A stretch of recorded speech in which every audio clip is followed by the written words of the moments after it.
which is more valuable? Two students in the same room, in the same culture, but one student is has mastered the language versus somebody overseas in the culture, living the language, but you're talking to them through a screen. Yeah. Which is more valuable? I don't know. Interesting point. Yeah. I don't know the answer to that, but it's worth thinking about. Yeah, absolutely. You're listening to Speaking of Language, a podcast recorded at the Language Resource Center at Cornell University. I'm Dan Gaibel, Technology Manager for the LRC. Each week, we explore a topic related to language pedagogy and second language acquisition. This week, on Speaking of Language, Dan Gaibel and Angelika Kraemer talk about the role of technology in language learning. They discuss benefits and challenges of utilizing technology for language learning and share some of their personal favorites. Welcome to a new episode of Speaking of Language. I'm Angelika Kraemer, the Director of the Language Resource Center at Cornell University. My colleague Dan Gaibel is in the studio with me today. Dan is the LRC Technology Manager, and naturally, we will talk about the role of technology in language learning. Usually he works behind the scenes of the podcast, and it's great to have him on the air today. Welcome back to Speaking of Language, Dan. Thank you. It's a pleasure to be here. Thank you so much for having me. Last season, you've been the co-host of this podcast, so our listeners have heard from you and about you. But can you share with our listeners again, what is your role within the LRC and what are some of your experiences with languages and language learning? Sure, yes. So I'm the technology manager for the Language Center. There's two facets to my job. I've always felt there's the kind of making sure all the equipment is working and that we've got a running lab and sort of managing that, the technology behind the scenes, whether it's just imaging the computers so that they're all together, all on the same operating system and up to date and all that, or just planning for our various technology tools that we create or utilize. I work very closely with Sam, our engineer today, and but also I traditionally like to work with teachers and you, the director, to look at what technologies are out there that could be utilized in language learning.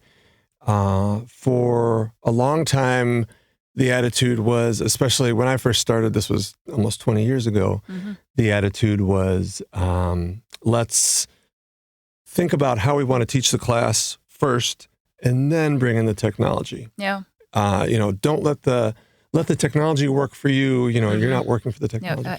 And I supported that, fairly strongly over the years because I could see it just gets overwhelming and difficult, even to get your head around everything that's out there. But now I've kind of changed my tune a little bit. I kind of feel, because there's so much more out there that nobody even really knows about. That's true. I mean, every day. Yeah. So here I've been working in technology for over 20 years, and I am constantly blown away by like a 10-year-old using his phone, like watching someone between the ages of like 10 and 16 using their cell phone compared to the way I or my wife does. Sure. It's unbelievable. I mean, I can't even follow what they're doing. They may as well be using an alien sort of interface on a spaceship. So I just think there's a lot out there that we aren't tuned into. And, certainly. Yeah. And I think it's a really valuable approach to present teachers with possibilities. Yeah. The podcast is a perfect example. Sure. Yeah. Teachers sort of know about podcasts. They've heard about them, but they don't quite realize how much value there is to having this technology at their fingertips for free. So there's an example where I would want to talk to a teacher and say, look, here's what we're doing. Here's what another teacher is doing. Here's what another teacher at another school is doing. Are you interested in this technology? So my job has changed a lot over the years. Oh, I bet. Yeah. But as far as my own experience with languages and technology, I've taken 2 courses, actually just one language course where I've taken it from like start to finish and Okay. and gotten a grade and all that. I did 2 semesters of Hebrew in anticipation of a trip to Israel. Okay. And so there was that experience sort of lined up against my most recent language learning experience, which was Korean. Mm-hmm. And that I did on my own. Okay. I found the course itself to be much more relating to students than I could relate to. Yep. You know, I really just wanted to learn how to order, kimchi, fried rice, and get around. So because again, it was for anticipation of a trip. Yeah. But so those are my experiences with languages, and I really utilized a lot more technology on my own, obviously, when I was learning Korean. So in neither of those courses, Hebrew or Korean, that you took, technology played a big role, or did it? I would say technology was a crucial role in learning Korean. Okay. Simply because I had no resources beyond what was on the web, and right off the bat, we're in tech land. Sure, of course. So and just because of my job and my sort of the way I approach learning generally, I found myself drawn towards apps or sort of more tech assisted ways of learning. Yeah. There's a tool called Memrise, which there's a large community of people who are using that and sharing their notes, sharing their files. I can't remember how it worked, but you basically could export whatever your notes were. If you were learning a particular group of words or something, it was really for vocabulary. And I learned, most of my vocabulary for Korean that way. It's another conversation entirely, but that's how I learned the hard way that you can't just learn vocabulary and pick up a language. Yes. That was another pedagogical revelation, but that's again another podcast episode. But anyway, I so really I used it quite a bit for sort of my own solo work, and then for Hebrew, really it was just using media online, which is, of course is a technology. They used that in that course. They used our media library quite a bit. Okay, nice. So that's actually a nice segue into the next question that I had for you. What are some of the common technology that are currently used for language learning, specifically here at Cornell in the LRC that we support, but also more generally? I think a big push has been over the past few years has been one of our homegrown apps called Web Audio Lab. Yeah. But I think it's interesting to talk about that just because it kind of represents a category of web-based interactive technology where a student and a teacher are effectively, there's a two-way communication at some point. So Web Audio Lab is, you've got a teacher creating model recordings, having drills where you can have a teacher record a model or a prompt, and then a student answers, and then there's a visual representation of all that, and it's an interesting way for the student to practice, the teacher to hear what the student is doing. The media, the recording that the student does goes to the teacher to an interface of theirs, and we're able to have the teacher communicate back to the student to correct them or talk about some aspect of what they did in their work. And so that's been fairly popular with teachers. It's actually replaced textbooks in a couple of instances. Okay. And we're probably going to be doing more work with Web Audio Lab. I think also there's some Cornell resources that are widely used by teachers at this point. Blackboard, certainly. Sure. It's hard to do anything without a website these days to get the information out there. Panopto, I know, has been used for lecture capture. And then there's also PlayPosit, which is a system, it's an online video delivery system that allows teachers to create questions and have discussion and really allows a teacher to just create all sorts of content around a video. And we at the LRC have an arrangement with PlayPosit, and we are able to access, the full sort of pro version of it, and allow teachers to do that. So it's a really nice way for media to be used in a class. Yeah. And that's always been, I think that's really kind of the culture that's emerged at the LRC in terms of like media and just creating tools for a class. All I think came from the original sort of what really transformed my own job here, which was the big task of getting our tapes, our cassette tapes onto the web. Yeah. We kind of skipped CDs. We had a big collection of tapes in the lab, and enough time went by that, we ended up sort of ready to put them online and hadn't gone digital really yet. So we digitized all that and put them on a website. And immediately, because of the nature of our website, we use a framework called ZOAP. Now, the people internally at LRC know that I'm mumbling and complaining and grumbling about ZOAP all the time.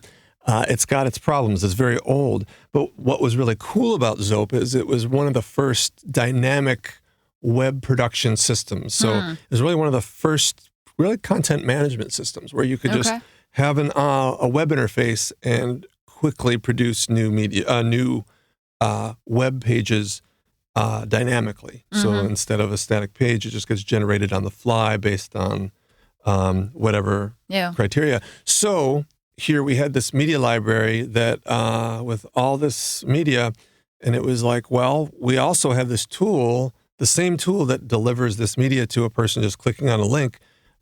We can create some interaction. So we built our own version of PlayPosit and something called, we call them media workbooks, not all that creative of a name, but it was widely used, and PlayPosit has taken over a lot of that.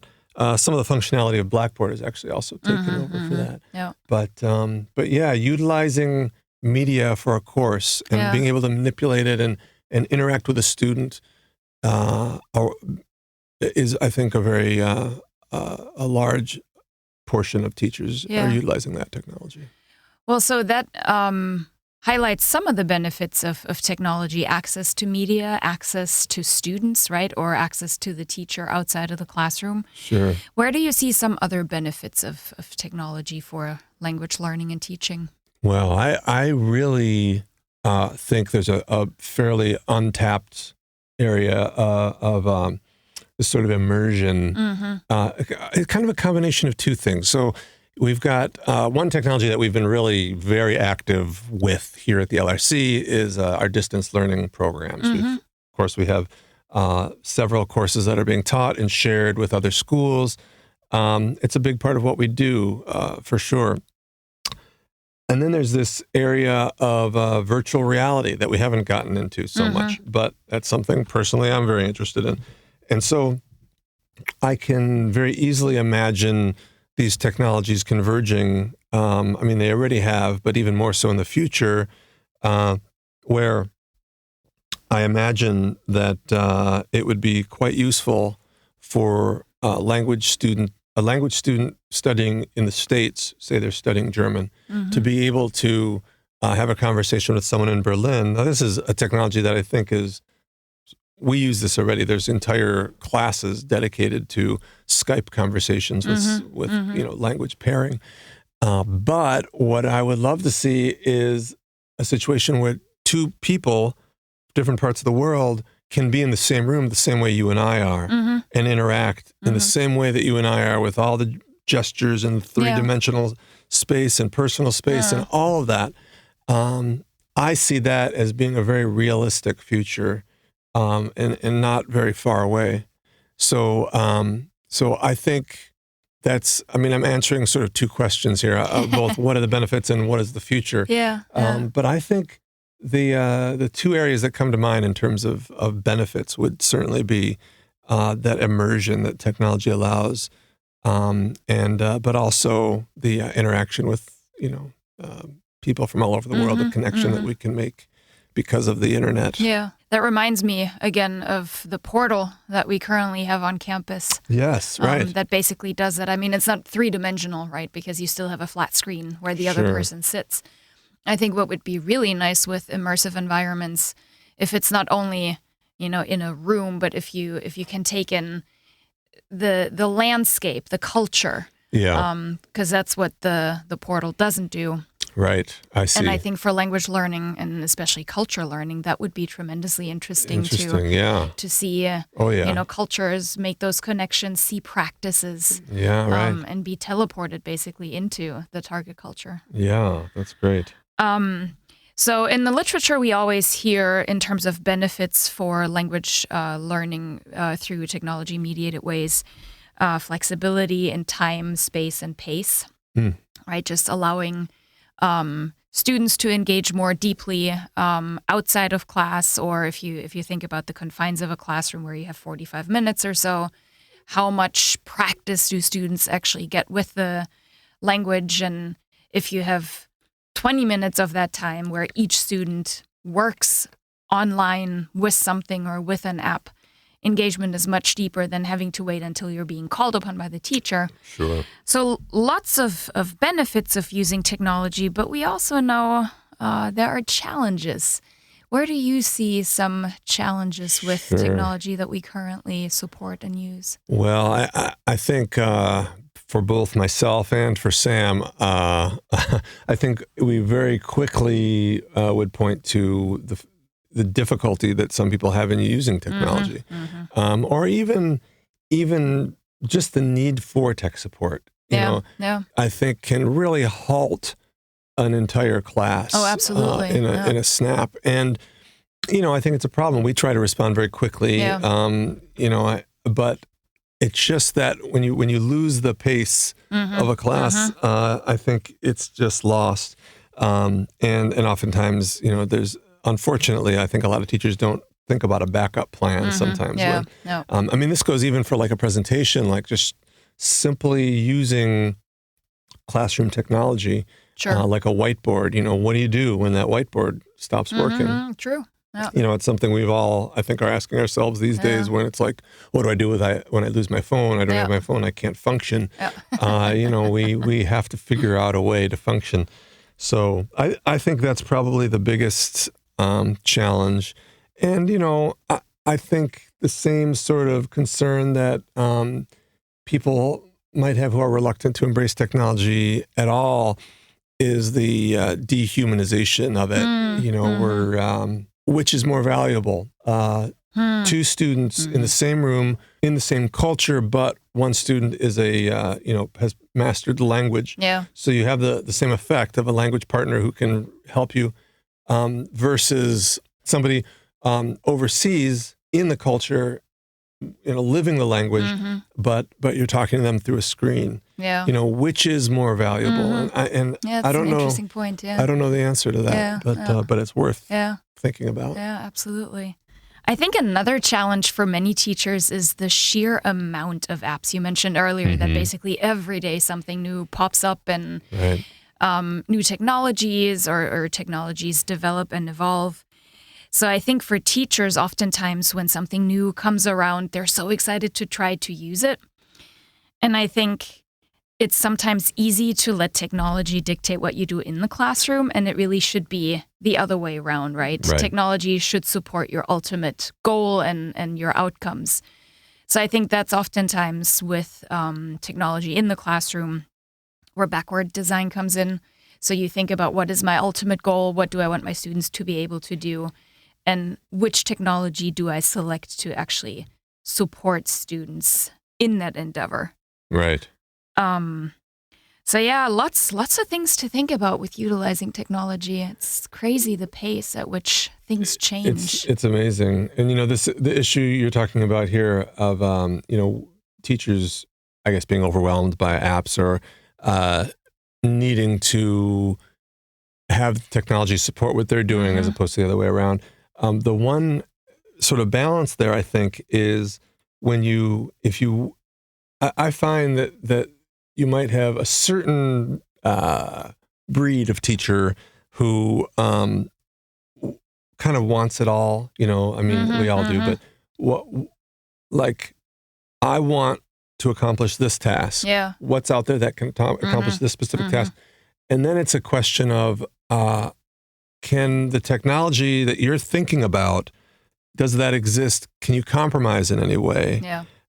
So that's why, for me, there's a point where I'm not sure where that is, but there's when talking to teachers, I guess something I keep in mind is, how can I make space for the time to locate technology that's appropriate? Yeah. Because because there's so many options, it's really easy to just grab, I know I've done this too. What's a quick way for me to edit audio? Like these podcasts, when I've edited them in the past, I've had to, I just need an app that'll just be quick and dirty 2-track editing. Yeah. And then, you find the first free thing that's out there and it looks like it gets good reviews. Well, if you take the time to not wait until you really need it so you can get the job done, because I've got all these other ideas I want to be able to do.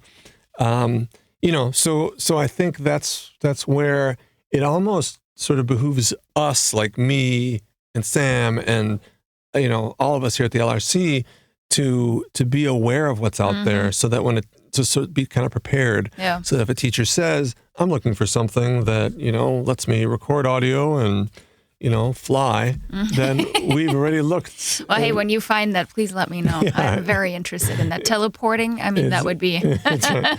Because, great reviews. Yeah. You raised the challenge of adequate training for teachers. I think something that we often forget is that students still need training too. Right. We assume because they basically grew up with their phone in their hand, that they know how to use technology. But they don't necessarily. We know that from research studies. So especially, thinking about language-related things like typing diacritics or things like that, or maybe quickly recording something and sharing it with an instructor. Not all students necessarily know how to do that. So I think that's something to keep in mind, that we not only need to train the instructors, but also make sure that the students know how to use the technology effectively. Yeah, absolutely true. So what is one of your personal favorite technology or app for language learning? Well, I'd have to say it's one that we haven't really even talked about today yet. And that's, and frankly, one that I haven't even really utilized all that much myself, very, very in a small capacity, but that's gaming. I'm actually not really a gamer myself. I'm not just into the latest, whatever, Xbox, etc. But I'm very, very interested in, certainly the potential for language. It seems to me like when we talk about immersion, gaming. Oh, absolutely. And then when you start, again, I kind of conflate things, but if we're talking about virtual reality, gaming, distance learning, the convergence of these things gets us to a really, really interesting place where, I think I would be personally very successful at learning a language. If there was a Korean program that was, a hunt or even a puzzle or, something interesting, where it was basic Korean, I mean, the content, in whatever format, was just some sort of basic Korean concept. I think I would pick it up quickly. I would want to learn. I would want to play, just to put on have an excuse to put on the goggles. I think there's a lot to that. So even though I don't have a lot of experience with it, that's my favorite because I really see so much potential. Yeah. Yeah, whatever it takes to motivate learners or users, right? Right.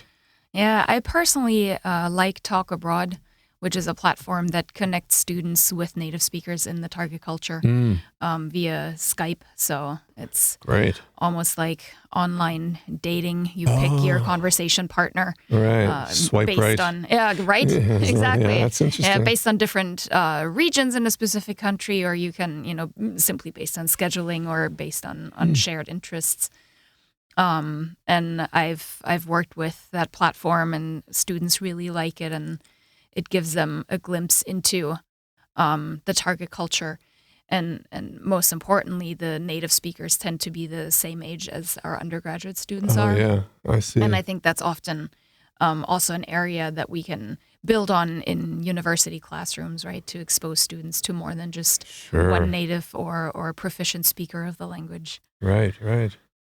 Yeah, we could probably do 200 episodes talking about technology. Maybe we should have a tech podcast That's too. right. Speaking of technology. Yeah. I like it. I'm in. Well, hey, Dan, it was great to have you on the show. Thank you so much for joining me. Absolutely my pleasure.